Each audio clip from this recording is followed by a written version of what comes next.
In this topic, we talk about how to knock perfectionism on its head. And I've put it straight after the growth mindset topic because I think the two are really, really related.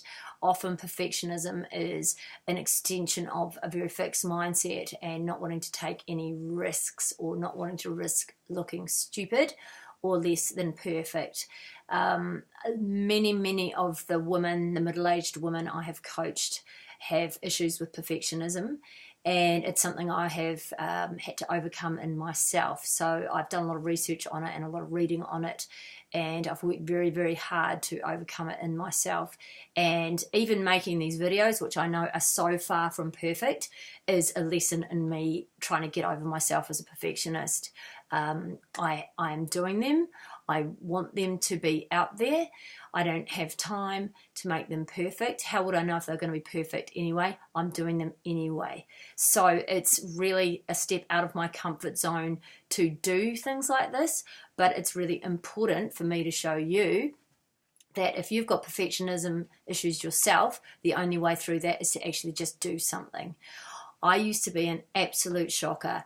If I had a project to do, I would either be leaving it till the last minute. I would try and hide it and forget about it and hope it would go away. Of course it didn't. All that it did would be building up in my mind, and I wouldn't be getting any closer to achieving it or completing it, and I just did not want to think about it. Or my other approach would be to start on it, work on it, obsess over it, fuss over it, keep looking at it and keep going back to it, and it would never be finished in my mind. I'm very pleased to say that I no longer do that, and part of that's because I no longer have the luxury of doing that. I don't have time.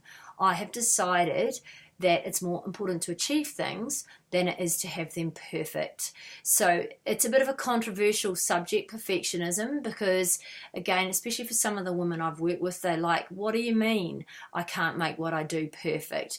How slack can you be? I'm not advocating being a slacker about this. I'm not advocating being mediocre or doing work that's rubbish. I'm saying either make it good enough or fit for purpose or excellent or having to be done in a certain time frame, and then you will force yourself to get over it needing to be perfect, and you actually just might get something done. And what I find is that the more I do this and the more I put this into practice myself, the easier it gets. In this topic, we talk a lot about some of the problems that perfectionism causes, and so I won't go over that here in this video.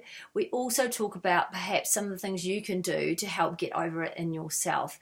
If this is an area that's an issue for you, I really urge you spending some time on this. For others of you, you'll be thinking, this doesn't relate to me at all. Well, that's fantastic. And rock on, all power to you. That's just great news. But I know it is a problem for a lot of people, and so that's why I want to include it in the book, because it is really a habit of thinking and a habit of acting, and as such I thought that it belonged in the effective thinking chapter of the workbook.